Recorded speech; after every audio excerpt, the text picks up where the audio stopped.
First and foremost, all thanks and praises unto Yahweh, Bahasham Yahweh Shai, Bahasham Wabrakakwadash. Peace, blessings, and much respect to the elders and the apostles of Great Millstone, on down to the rest of the elders who rule well within Israel.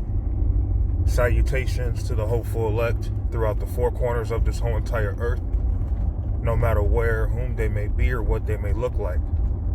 Pushing out this purified truth to the rest of the church who believe as well, you men who may not be teachers or prophets, you women, sons and daughters also. The water to Yahweh Shai, because without him enduring and going to that cross for the nation of Israel and the nation of Israel alone, none of this would even be possible whatsoever. 2 Timothy chapter 4 and verse 17. Notwithstanding, the Lord stood with me and strengthened me, that by me the preaching might be fully known, that all the Gentiles might hear, and I was delivered out of the mouth of the lion. And of course, the Gentiles here is referencing Israelites. A lot of people still can't understand that. That's still a stumbling block to many people. They can't jump that hurdle. But in this ministry, we have to understand Yahweh Ba'Shem Yahweh Shai is with us all the time, man. Even when moments come that kind of sting, you know, you feel uncomfortable, Yahweh Ba'Shem Yahweh Shai is still with us. And we're coming into some times where drastic events are going to take place. We're coming into times where destruction is going to happen on the drop of a dime. Destruction is going to come suddenly. It's not going to necessarily come with a warning letting you know, okay, you got 3 hours to get home, and that way you're safe because this event's going to take place. Things are going to happen suddenly, and a lot of these vehicles today, they're electric. So if an EMP attack was to come, you already know what that means. You may have a vehicle that runs off electricity. You don't have the old school way where you put the key in the ignition. All right?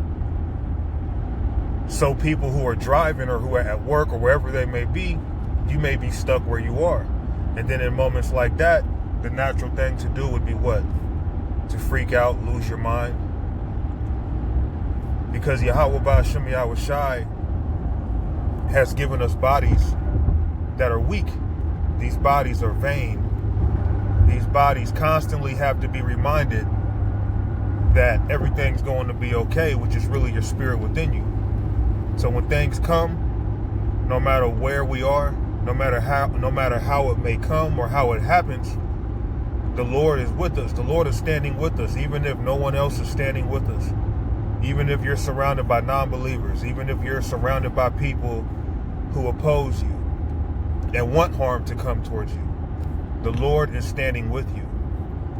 The one who created all your enemies. Okay? I have my scriptures already loaded up because I'm driving. So I figured it'd be easier for me to just have them loaded instead of me having to search for it to be more safe. All right? Notwithstanding, the Lord stood with me. So you may have a brother who's teaching with you. Next thing you know, that brother falls out. Well, guess what? The Lord's still standing with you. You may have had a wife.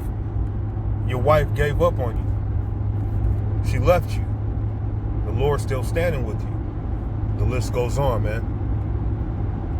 And strengthen me, that by me the preaching might be fully known, and that all the Gentiles might hear. So the Lord is using us to preach this gospel. And I was delivered out of the mouth of the lion. So just like the Apostle Paul and many other apostles before us, the Lord was with them, and the Lord is with us as well. This is Job chapter 4 and verse 3. Behold, thou hast instructed many, and thou hast strengthened the weak hands. So seeing that the Lord is with us, seeing that we have that confidence, we have that hope, we have to strengthen other brothers also. It's easy for brothers to get weak. It's easy for brothers to feel mighty one day, and then next month he just feels defeated. He feels like he's on the ropes. But ain't nothing like a brother to come through with a cold glass of water, metaphorically, to give you a drink in times of need. Behold, thou hast instructed many, and thou hast strengthened the weak hands. And the word is going out. Yahweh Ba'Shem Yahushai is using this word to strengthen the weak hands, because our people need it. Our people go through various burdens. Those of us in the truth and outside the truth. And guess what? There are Israelites outside this truth. They're not going to admit it, but they secretly are comforted by this word. Even if they don't agree with the message as a whole, there's still something about this message that they find comforting. The problem with a lot of our people, they'll just make excuses on why they don't want to listen to you. Because telling the truth, it can be offensive to many, because it goes against how they live. And that can be offensive to the flesh, because your flesh can find pleasure in something, and then you're basically stripping that away from it. So that will cause tension. And that's what we're seeing with our people. They're showing their submission to their flesh. Now, don't get me wrong. There's things that we do to please the flesh. It's not necessarily a sin, but our people are totally caught up in the flesh. All right? They even give over to heavy thoughts and, give up hope, give up on faith, give up on belief in the truth of the gospel. And then once somebody becomes so far gone like that, typically they never had faith in the first place. There's nothing you can do, for someone who doesn't have faith at all. But for men who have faith, for women who have faith, and their faith may be smaller, these words should be encouraging. These words should lift you up if you believe them. All right? Don't take these words as just words you read as motivation for the day. These words are spirit and truth. These words are life, man. Truly. And you have to know that. And you have to truly believe that to the fullest extent of your ability. Okay? This is Deuteronomy chapter 20 and verse 8. And the officers shall speak further unto the people, and they shall say, what man is there that is fearful and faint-hearted? Let him go and return unto his house, lest his brethren's heart faint, as well as his heart. So having a lack of faith, being hopeless, is contagious. But you know what else is contagious? Having hope and having faith, being encouraging, going through things, suffering, coming out on the other side, and then being able to tell others who are dealing with similar things or relatable things, they could be comforted with your experience. They can be comforted with these words, ultimately, okay, because of the hope that's been given to them. And that's a gift, because all of our people don't have faith. All of our people don't have hope. But if these lessons are edifying to you and it gives you hope, it encourages you, there's a chance that you could be the Lord's elect. You might be special, because this word is illuminating to some degree to where you're finding some hope. You're hearing the word and you're taking it serious. You understand this isn't it. You understand sorrows and hardships and different things just come with life. But at the same time, even with that, the Lord still gives us decent days as well. The Lord still gives us those moments where you just kind of cooling. You kind of just chilling. Okay? But not too comfortable where we understand this isn't our rest. This ain't our kingdom. When burdens come up, they come and go, just like the oxygen that we breathe. And people who are hopeless, who are fearful, who are nervous about the times we're coming into, to a point of having no faith. They're trying to be carnal. They're trying to secretly collect guns and secretly trying to come up with, a small militia to fight against what's coming. You can't deal with nobody like that. But for someone who has hope in them, when their faith or their hope is small, you can still, be encouraging. And we have to be encouraged, and knowing that the Lord is truly with us still to this day.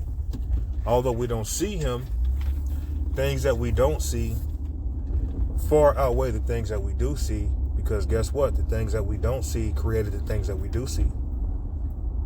Everything that you see, really, it's all deception anyway. Hell, even these vehicles we're driving, these vehicles are killing us. The food we're eating is killing us. Just everything is just messed up, regardless of how good it may come off. All right? I'm almost parked here, so I might be able to pull out one more scripture. I only loaded up 3 of them, but I might have time to pull out some more.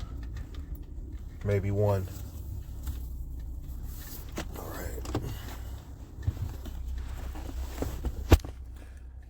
And the officers shall speak further unto the people, and they shall say, what man is there that is fearful and faint-hearted? Let him go and return unto his house, lest his brethren's heart faint as well as his heart. So if you scared, you got to leave the congregation.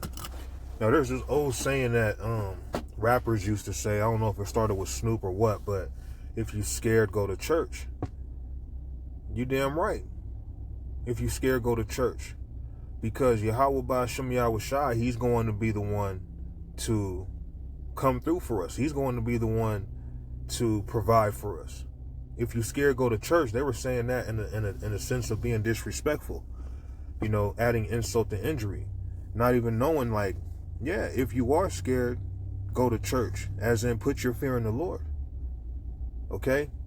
But typically, if you have a fearful heart, you need to leave the church.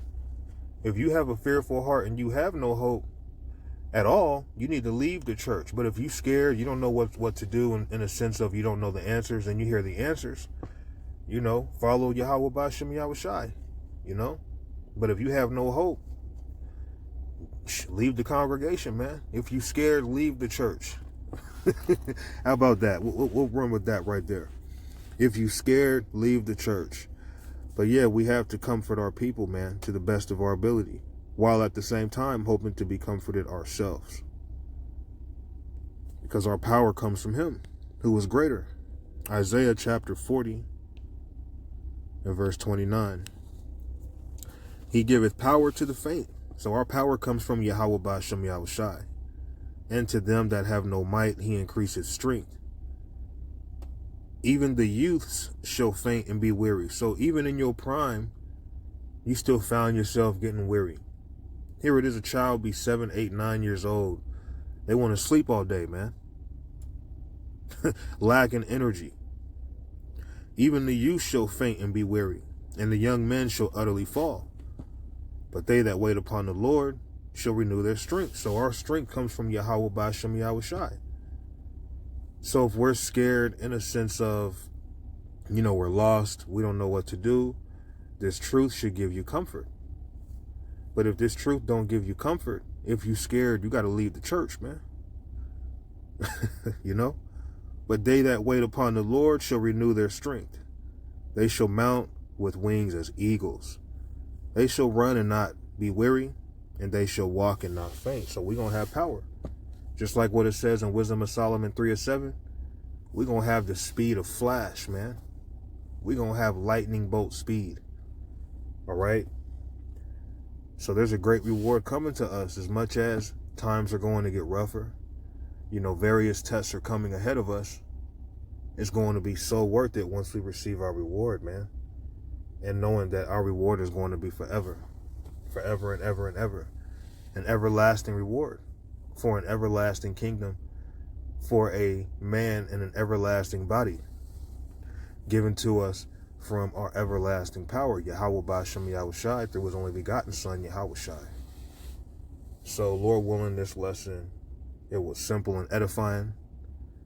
All praises to Yahweh Ba'Shem Yahweh Shai Ba'Shem Wa Rakakwadash. Shalom.